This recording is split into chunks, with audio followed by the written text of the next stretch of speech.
नमस्कार, आप देख रहे हैं भारत 24। आपके साथ मैं हूं पूजा यादव। रुक करेंगे इस वक्त की बड़ी खबर का। मुख्यमंत्री पुष्कर सिंह धामी ने देहरादून में उत्तराखंड पावर लिफ्टिंग एसोसिएशन द्वारा आयोजित एशियन सब जूनियर मेन और वुमेन कप और Asian university cup power lifting प्रतियोगिता 2025 का शुभारंभ किया। देहरादून के होटल हयात सेंट्रिक में उत्तराखंड पावर लिफ्टिंग एसोसिएशन की ओर से एशियन सब जूनियर मेन और वुमेन कप और Asian university cup power lifting का जो आयोजन किया गया है। इस मौके पर सीएम धामी ने कहा कि उत्तराखंड को खेल भूमि के रूप में स्थापित करना उद्देश्य है हमारी सरकार का और राज्य में शीघ्र ही एक स्पोर्ट्स लेगेसी प्लान लागू होने जा रहा है, जिसके अंतर्गत प्रदेश के 8 जो प्रमुख शहर हैं उसमें 23 खेल अकादमीज की स्थापना होगी। इन अकादमीज में हर साल 920 विश्व स्तरीय एथलीट और 1000 अन्य खिलाड़ी उच्च स्तरीय प्रशिक्षण प्राप्त कर पाएंगे। अभी मैं सभी जब विभिन्न देशों के खिलाड़ियों से मिल रहा था, उनके द्वारा जो परिश्रम से अपने शरीर को एक सांचे में ढाला गया है, वो सच में बहुत काबिल तारीफ है। मैं सबको अपनी शुभकामनाएं देता हूं। और भाइयों बहनों, आदरणीय प्रधानमंत्री श्री नरेंद्र मोदी जी ने अपने प्रारंभ के काल से ही देश के अंदर एक खेलों का कल्चर प्रारंभ किया। खेलो इंडिया और फिट इंडिया जैसे मूवमेंटों से देश की खेल संस्कृति को जहां बढ़ावा देने का काम किया, आज आदरणीय प्रधानमंत्री जी के कुशल नेतृत्व में भारत खेलों के क्षेत्र में भी नई ऊंचाइयों को छू रहा है, तो अब वैश्विक मंच पर अपनी एक विशिष्ट पहचान बना रहा है। चाहे वो खेलों का कोई भी खेल हो, हर खेल में आज भारत के खिलाड़ी भारत के तिरंगे की शान को लहरा रहे हैं।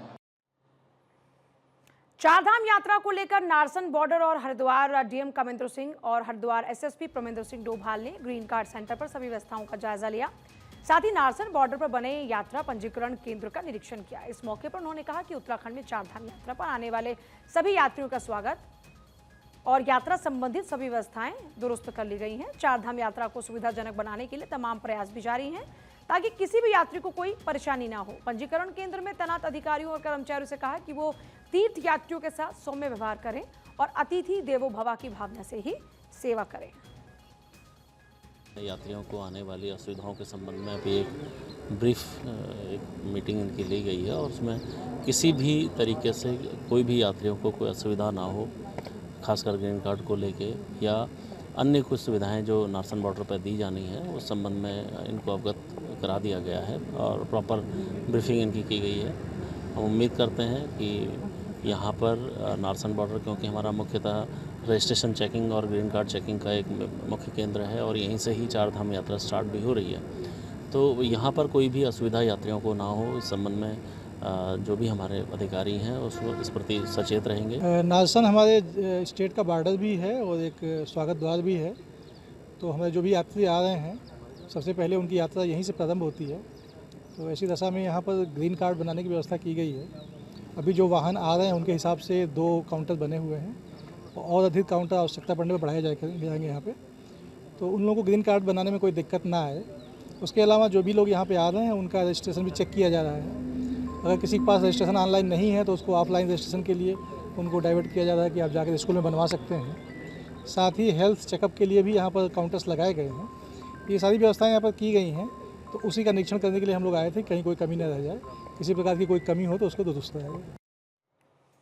नाबालिग बालिका के साथ हुए दुष्कर्म की घटना से भड़के जनाक्रोश। पुलिस और पैरामिलिट्री फोर्स की मौजूदगी से नैनीताल के पर्यटन को बड़ा झटका लगा। पिछले वीकेंड की तुलना में इस बार होटल्स की बुकिंग 90% कम हुई है। नगर के उच्च स्तरीय सुविधाजनक होटल्स को इस वीकेंड पर बड़ा नुकसान उठाना पड़ा। 80 से 90% बुकिंग निरस्त हुई। सैलानियों को भुगतान वापस करना पड़ रहा है। नुकसान इस वीकेंड पर ही नहीं बल्कि आगे की बुकिंग पर भी बड़े पैमाने पर निरस्त होने के कारण हो सकता है। पीक पर्यटन सीजन जून तक की एडवांस बुकिंग निरस्त होने से होटल कारोबारी बहुत ही चिंतित हैं। नैनीताल बहुत ही सुसंस्कृत स्थान है। ये पर्यटन के लिए फेमस है। आज से नहीं, पर्यटन वहीं फलता फूलता है जहां शांति रहती है, जहां संस्कृति से लोग जुड़े रहते हैं, जहां आदर भाव रहता है। वो सारे भाव हमारे क्षेत्र में हैं। इसलिए जो अभी होटल की आपकी बुकिंग एकदम से जून तक की कैंसिल कर दी है। मैं प्रार्थना करता हूं, सबसे हाथ जोड़ के निवेदन करता हूं, ऐसा कुछ नहीं है। मैं नैनीताल का सांसद हूं, मैं यहां पर आते रहता हूं, आज मैं यहीं पर रुका भी हूं, सारे लोगों से बातचीत भी करी। राम सेवक सभा में इस समय कार्यक्रम चल रहे हैं, मैं वहां पर भी जा रहा हूं। वोटिंग में अगर बारिश कम होती है तो वोटिंग भी करेंगे, कोई दिक्कत है ही नहीं। और हमारा एडमिनिस्ट्रेशन चाक चौबंद है, पुलिस चप्पे चप्पे पर यहाँ वैसे भी रहती है कि कहीं पर्यटकों को परेशानी न हो। उत्तराखंड में इन दिनों मौसम बदला हुआ है। पहाड़ से मैदान तक बारिश ने मौसम में ठंडक बढ़ा दी है। मौसम विभाग ने 7 और 8 मई को उत्तरकाशी में भारी बर्फबारी का रेड अलर्ट जारी किया। इसी कड़ी में राजधानी में भी बारिश हुई, जिसके बाद राजधानी में बढ़ती गर्मी पर एक हद तक ब्रेक लग गया है। केंद्रीय कृषि मंत्री के उत्तराखंड आगमन पर सीएम धामी ने पोस्ट कर उनका स्वागत किया और अपने एक्स पोस्ट पर उन्होंने एक तस्वीर शेयर की। लिखा है, चारधाम और अनेक आध्यात्मिक स्थलों से सुसज्जित ऋषि मुनियों की तपोस्थली देवभूमि उत्तराखंड की पावन धरा पर पधारने पर केंद्र कृषि किसान कल्याण ग्रामीण विकास मंत्री शिवराज सिंह चौहान का शासकीय आवास पर हार्दिक स्वागत और अभिनंदन। तो ये देखिए, तस्वीरें भी साझा की हैं जिस दौरान में उनका स्वागत किया गया।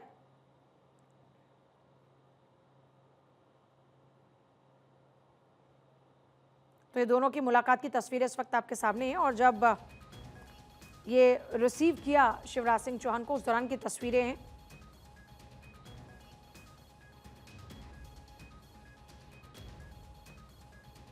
तो देखिए, पुष्कर सिंह धामी उत्तराखंड के मुख्यमंत्री की ओर से शिवराज सिंह चौहान के आगमन पर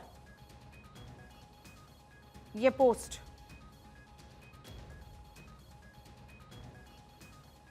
केंद्रीय कृषि और ग्रामीण विकास मंत्री शिवराज सिंह चौहान का प्रदेश आगमन पर कृषि और ग्राम्य विकास मंत्री गणेश जोशी ने भी स्वागत किया और इस दौरान ऋषिकेश जिलाध्यक्ष राजेंद्र ताड़ियाल भी मौजूद रहे। केंद्रीय कृषि और कृषक कल्याण और ग्रामीण विकास मंत्री शिवराज चौहान ने मुख्यमंत्री पुष्कर धामी के साथ देहरादून में कृषि और ग्रामीण विकास विभाग की केंद्रीय योजनाओं की समीक्षा की। इस बैठक के बाद उन्होंने प्रेस कॉन्फ्रेंस कर कृषि मंत्रालय की भावी और मौजूदा योजनाओं की जानकारी दी और कहा कि वैज्ञानिकों की पहुंच सुनिश्चित कराए जाने के लिए वैज्ञानिकों की 2000 टीम बनाई जा रही है। यह टीम देश के प्रत्येक जनपद में वहां की भौगोलिक परिस्थितियों के हिसाब से उत्पादन में वृद्धि, किसानों को आधुनिक खेती और तकनीक से जोड़ने, कृषि और बागवानी से जुड़े विभिन्न आयामों की भी जानकारी देंगे। कई तरह की योजनाएं हैं उसके लिए।